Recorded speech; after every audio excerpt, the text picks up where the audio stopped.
Hello guys, welcome to our channel knowledge with Kamlesh. चलिए आज के इस वीडियो में हम लोग पढ़ेंगे पेरोल में जो टैक्सेबल सैलरी है। जैसे मान लीजिए कि हम एक बहुत अच्छे कंपनी में जॉब करते हैं, तो वहाँ पे हमारे डिडक्शन कौन कौन से होते हैं, जो सैलरी में जो डिडक्शंस होती हैं और जो टैक्स वगैरह लगता है हमारे सैलरी में, वो किस प्रकार से लगता है, तो वो हम पेरोल के माध्यम से जानेंगे उसका क्या रूल है। तो चलिए टाइम को वेस्ट ना करते हुए वीडियो को फटाफट से स्टार्ट कर लेते हैं और चैनल को सब्सक्राइब ज़रूर कीजिएगा।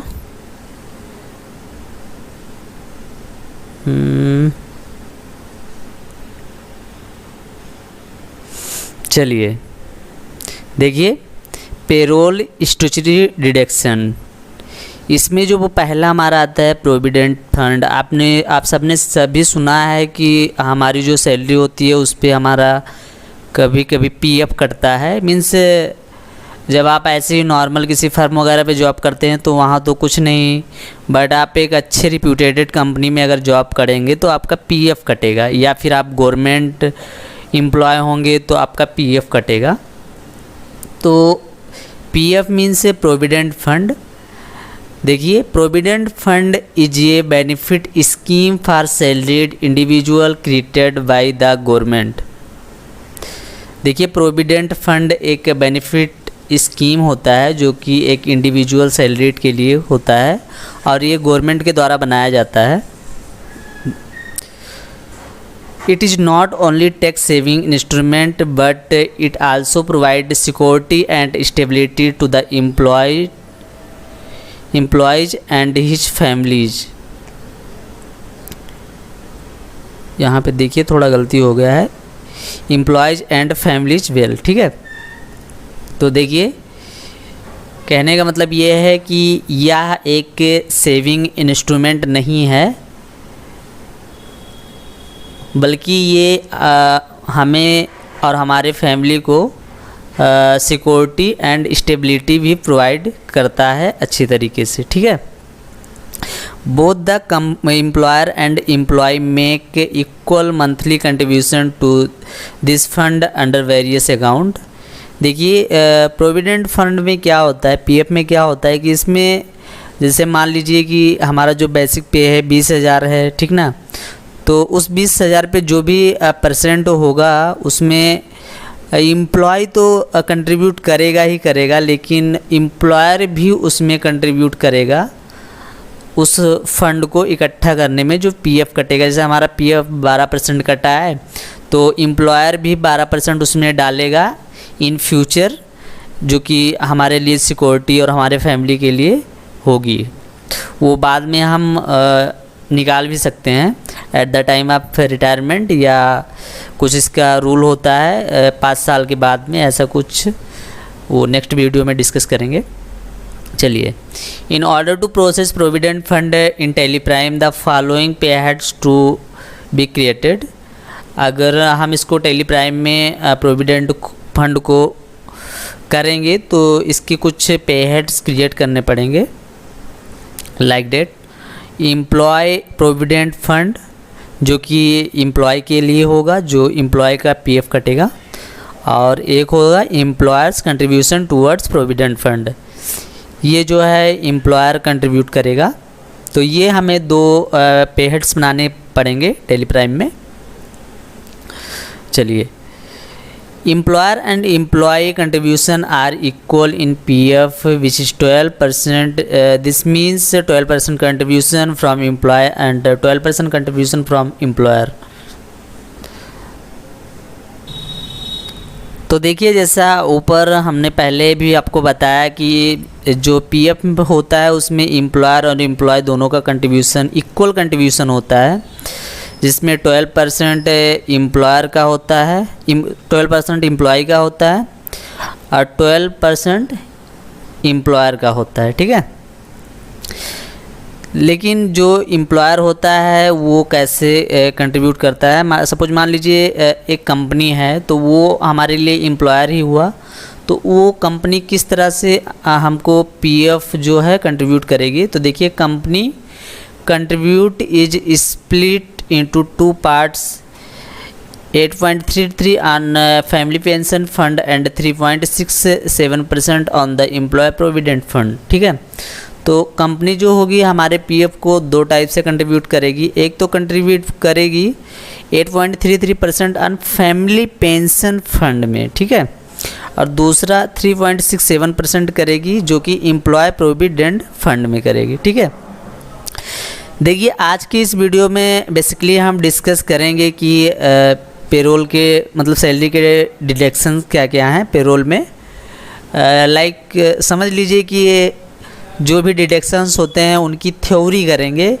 प्रोविडेंट फंड क्या होता है, ईएसआई क्या होता है, ठीक ना, और इनकम टैक्स क्या होता है, ठीक है, प्रोफेशनल टैक्स क्या होता है। तो बेसिकली आज हम लोग थ्योरी क्लास ही करेंगे। नेक्स्ट वीडियो में मैं इसका ट्रीटमेंट बताऊंगा कि आप इसका जो कंप्लीट प्रोसेस है वो आप टैली प्राइम में कैसे करेंगे, कैसे इन सबको डिडक्ट करना है, कैसे एक सैलरी स्लिप तैयार करनी है। तो चलिए देखिए ये पीएफ स्ट्रक्चर है हमारा। देखिए यहाँ एम्प्लॉयज पीएफ डिडक्शन एट 12%, ठीक है। तो ये सपोज एम्प्लॉय का कटा है, PF deducted will be transfer to PF account number 1, ठीक है। ये एक में ट्रांसफ़र हो जाएगा। जब मैं टेली प्राइम में इसका ट्रीटमेंट करके बताऊंगा तब आपको समझ में आएगा कि पीएफ अकाउंट नंबर क्या होता है, ठीक है। अब यहाँ देखिए एम्प्लॉयर कंट्रीब्यूशन है टूवर्ड्स पीएफ एट 12%। तो एम्प्लॉयर 2 तरह से कंट्रीब्यूट कर रहा है। Employers contribution toward EPS is 8.33% and employers contribution toward EPF is 3.67%। पीछे हमने आपको बताया था कि वो 2 टाइप से कंट्रीब्यूट करेगा। और देखिए EPS का जो अमाउंट है वो ट्रांसफर्ड होगा अकाउंट नंबर 10 में, और EPF का अमाउंट ट्रांसफ़र होगा अकाउंट नंबर 1 में, ठीक है। चलिए हाँ देखिए जो पीछे ईपीएस में हमारा कंट्रीब्यूट कर रहा था जो एम्प्लॉयर, तो देखिए employer contribute to the provident fund EPS employee pension scheme, ठीक है। EPS employee pension scheme is and arrangement by which an employer and usually an employee pay into a fund that is invested to provide the employee with a pension on retirement. देखिए EPS क्या होता है, एक प्रकार का pension होता है, pension scheme होता है, ठीक है, जो कि बाद में एम्प्लॉय को मिलता है at the time of retirement. थोड़ा थोड़ा अमाउंट करके जो पेंशन, तो आप समझ ही सकते हैं पेंशन मिलता है। अभी भी हमारे बहुत जो ओल्ड लोग होते हैं उनको पेंशन मिलता रहता है, ठीक ना। तो एक प्रकार से ये थोड़ा थोड़ा कंट्रीब्यूट करके ये कहीं इन्वेस्ट किया जाता है, उस पे इंटरेस्ट भी मिलता है, उस पे गवर्नमेंट भी कुछ कंट्रीब्यूशन करके और एक बड़ा फंड बन जाता है। तो उसमें से थोड़ा थोड़ा करके पेंशन मिलता रहता है, ठीक है।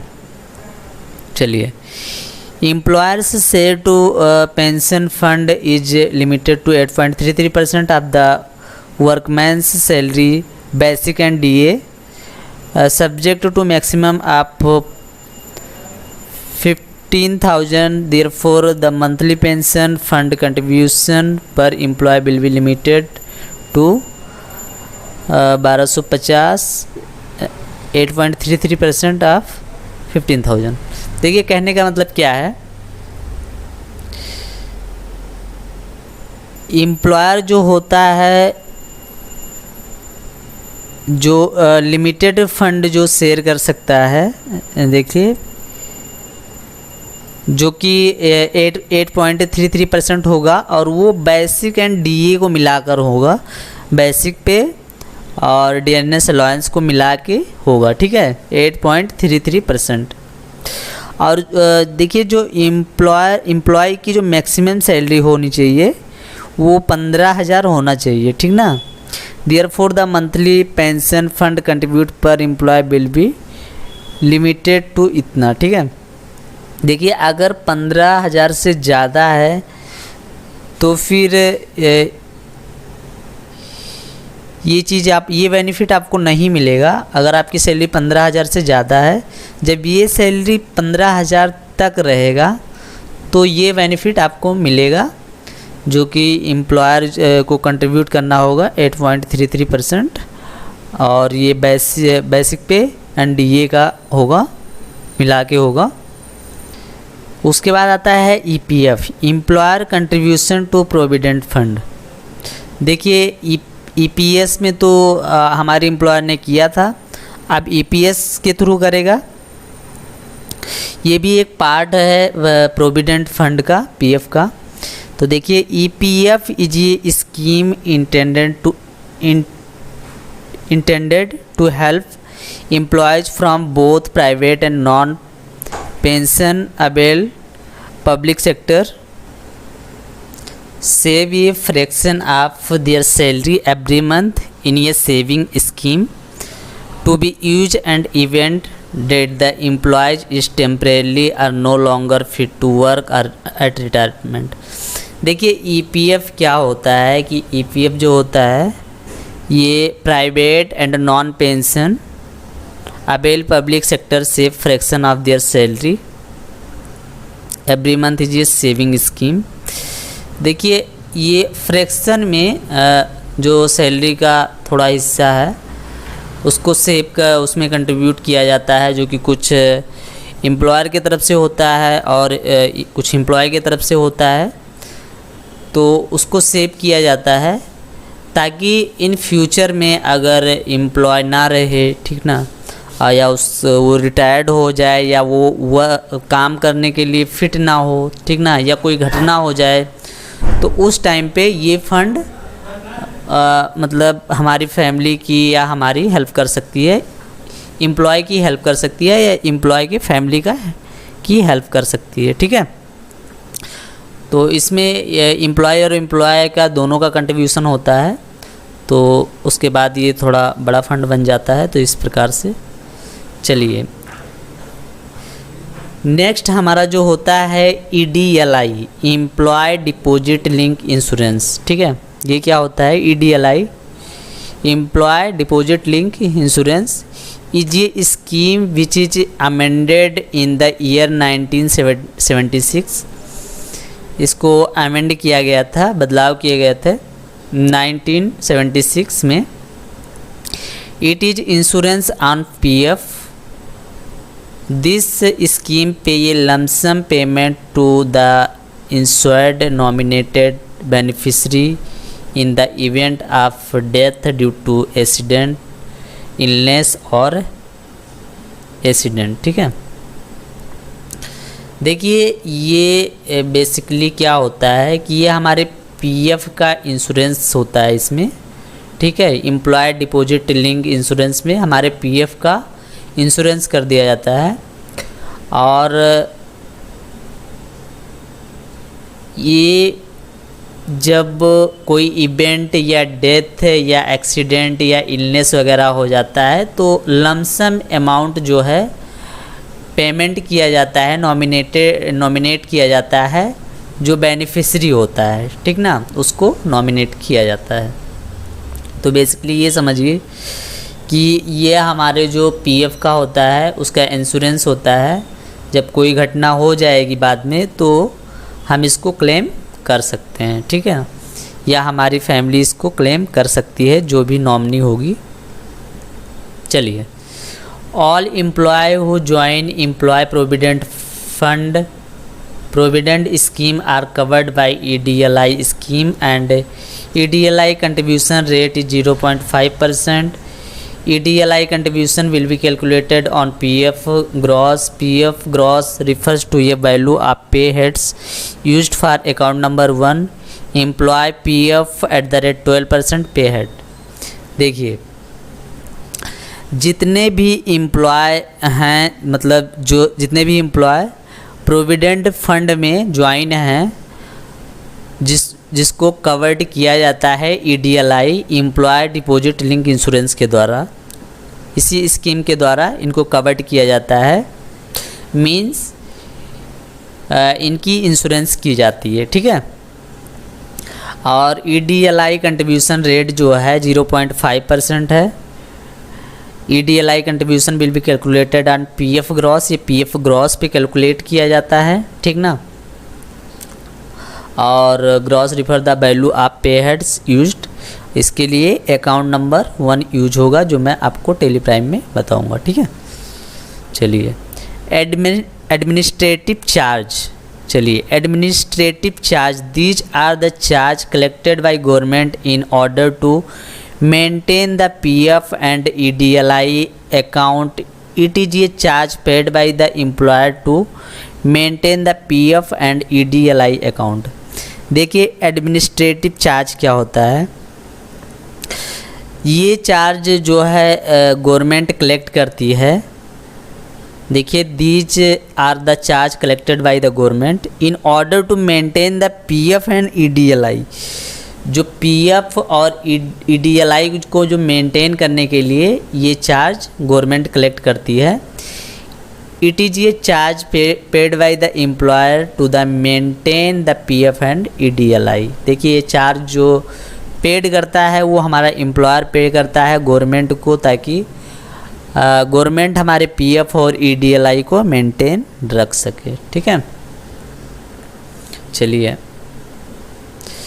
employer PF administrative charge, EDLI contribution and EDLI administrative charge are calculated on the PF gross। देखिए ये जो तीनों है ये हमारे PF gross पे कैलकुलेट होगा। 0.85%, 0.5% एंड 0.01%, ठीक है। चलिए देखिए यहाँ पे देखिए एम्प्लॉयर्स अदर चार्ज, तो यहाँ पे देखिए EDLI कंट्रीब्यूशन 0.5% अकाउंट नंबर 21 में जाएगा। EDLI admin charge 0.1% account number 22 और PF admin charge at the rate of 0.85% account number 2 में, ठीक है। चलिए उसके बाद देखिए क्या होता है ESI, एम्प्लॉय स्टेट इंश्योरेंस, ठीक है। एम्प्लॉय स्टेट इंश्योरेंस इज ये health insurance scheme can be used for your medical treatment. देखिए एम्प्लॉय स्टेट इंश्योरेंस जो होता है वो एक स्कीम होता है आपके मेडिकल ट्रीटमेंट के लिए, उसी में यूज होता है इसका।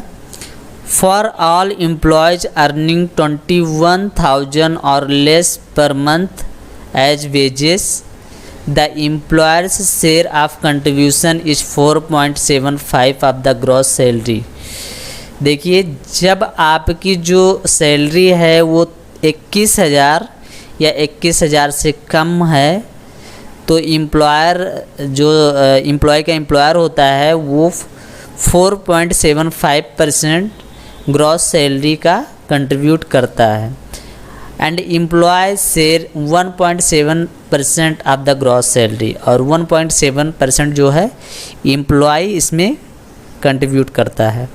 दस in respect of each the employee 6.5% of the wages including overtime allowance is be paid as contribution to scheme. देखिए 10 इस प्रकार in respect of each of the employees of wages including overtime allowance is paid contribution. देखिए दोनों employ को मिला के हमारा जो बन जाता है वो 6.5% बन जाता है अराउंड, और पेड ये contribution to scheme. This fund is managed by the ESI corporation. देखिए ये जो फंड जो मैनेज करती है वो ESI कॉर्पोरेशन करती है, state employee state insurance corporation, ठीक है। यही इस फंड को मैनेज करती है। According to rule and regulation which oversees the pension of medical and cash benefit to the employees and their family through its large network of branch office, dispensaries। देखिए ये जो है एक medical and cash benefit to the employees and their family through a large network. देखिए ESI corporation जो है एक बहुत बड़ी संस्था है जो कि इसके जो ब्रांचेज हैं वो लगभग हर जगह हैं, तो इनके सर्विस में कोई कमी नहीं रहती है। बहुत अच्छा ये लोग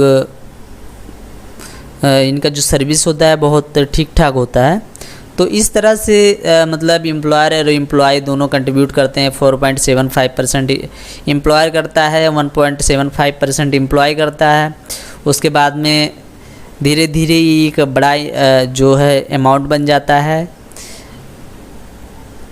तो इस प्रकार मेडिकल ट्रीटमेंट के लिए अगर एम्प्लॉय चाहे तो इसको यूज कर सकता है, ठीक है। चलिए, लेकिन कंडीशन है 21,000 कम सैलरी होनी चाहिए, तभी इसका लाभ आप ले पाएंगे, ठीक है। ये देखिए 21,000 ज़रूरी नहीं है, ये बार बार चेंज होता रहता है। आप प्रेजेंट का देख लीजिएगा अभी का कितना चल रहा है।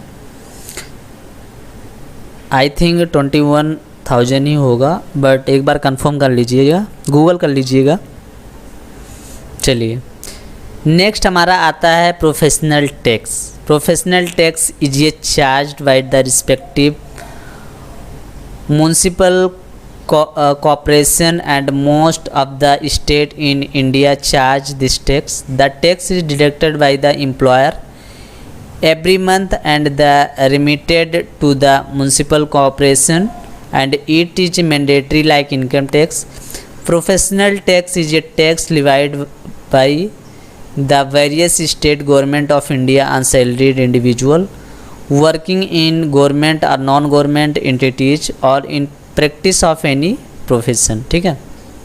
देखिए प्रोफेशनल टैक्स क्या होता है, जो कि म्युनिसिपल कॉर्पोरेशन के द्वारा या स्टेट के द्वारा चार्ज किया जाता है, ठीक ना। और ये मतलब एवरी मंथ किया जाता है, जो कि इसे चार्ज करता है एम्प्लॉयर, एम्प्लॉई के ऊपर चार्ज करता है, फिर वो इसको गवर्नमेंट के पास जमा कराता है, ठीक है। लाइक समझ लीजिए कि ये एक प्रकार से इनकम टैक्स की तरह होता है। जैसे इनकम टैक्स को हम लोग डिडक्ट करते हैं, कोई कंपनी या गवर्नमेंट इनकम टैक्स को लेती है, उसी प्रकार से ये एम्प्लॉयर प्रोफेशनल टैक्स लगाता है आपके सैलरी पे, और उतना डिडक्ट करके वो अपने पास रख लेता है। उसके बाद में ये गवर्नमेंट को जमा करा देता है, ठीक है। Professional tax is a tax levied by the various state government of the India salary individual. ये बहुत सारे स्टेट जो है इंडिया में जो लगाती हैं, तो मजबूरन जो एम्प्लॉयर होता है उसको अपने एम्प्लॉय के सैलरी में से डिडक्ट करना पड़ता है। वर्किंग इन गवर्नमेंट और नॉन गवर्नमेंट एंटिटीज, देखिए ये गवर्नमेंट और नॉन गवर्नमेंट दोनों में होता है। ज़रूरी नहीं है कि ये नॉन गवर्नमेंट में ही हो, गवर्नमेंट में भी ये प्रोफेशनल टैक्स लगता है। चलिए, उसके बाद में national pension scheme NPS, national pension scheme system is a defined contribution based on pension system in addition to offering a wide range of investment opportunity to the employees। देखिए national pension scheme जो होता है ये बहुत wide, बहुत बड़ा होता है, बहुत बड़े रेंज में होता है। इन्वेस्टमेंट अपॉर्चुनिटी मतलब देने, इन्वेस्ट के लिए जो अपॉर्चुनिटी होती है वो काफ़ी अच्छी होती है इनका नेशनल पेंशन सिस्टम का, जो कि ये एम्प्लॉयज़ के लिए होता है। और NPS एक मतलब समझ लीजिए बहुत अच्छी चीज़ है, जो कि जो एक अच्छे कंपनी में जॉब करते हैं जिनका NPS इस पे शायद कोई टैक्स भी नहीं लगता है। देखिए, the scheme is structured in 2 tyres, ठीक है। स्कीम जो है 2 टायर्स में स्ट्रक्चर्ड है। देखिए कौन कौन सा। Tier 1 account, this NPS account allowed to premature withdrawal and eligible for deduction under section 80 CCD1 of the income tax 1961 to the extent of 10% of the basic pay and dearness allowance, ठीक है। देखिए, इसमें हमें deductions भी मिलता है income tax का, जो सेक्शन 80 CCD सबसेक्शन 1 के तहत मिलता है, जो 10% बेसिक पे एंड डियरनेस अलाउंस। देखिए, उसके बाद टीयर 2 है, जो in addition to tier 2 account employees can voluntarily contribute to the tier 2 account. The tier 2 account allows withdrawals at the option of employees. However, contribution to this account does not attract any deduction under the income tax, ठीक है। Any contribution by the employer towards NPS will fall under the tier 1 account of the scheme. Such employer contribution towards NPS will be allowed to employ under section 80 CCD subsection 2 of the Income Tax Act to the extent of 10% of basic pay and dearness allowance, ठीक है। तो ये होता है NPS, जिसमें NPS में हमें बहुत ज़्यादा छूट मिलती है 80 CCD के इनकम टैक्स के तहत। तो चलिए, आज की इस वीडियो में बस इतना ही। अब नेक्स्ट वीडियो में मैं आपको इनका ट्रीटमेंट करके बताऊंगा। अगर अभी मैं इनका ट्रीटमेंट करके बताऊंगा कि पेरोल में इनको कैसे मैनेज किया जाता है टैली प्राइम के अंदर, तो वीडियो बहुत ही लंबा हो जाएगा। वैसे ही लंबा वीडियो हो गया, तो फिर इनका ट्रीटमेंट टैली प्राइम में कैसे करेंगे पेरोल के अंदर, वो नेक्स्ट वीडियो में हम लोग डिस्कस करेंगे, ठीक है। और चैनल पे नए हैं तो चैनल को ज़रूर सब्सक्राइब करते जाइएगा। चलिए, मिलते हैं अगले नेक्स्ट और इंटरेस्टिंग वीडियो में। तब तक के लिए बाय बाय।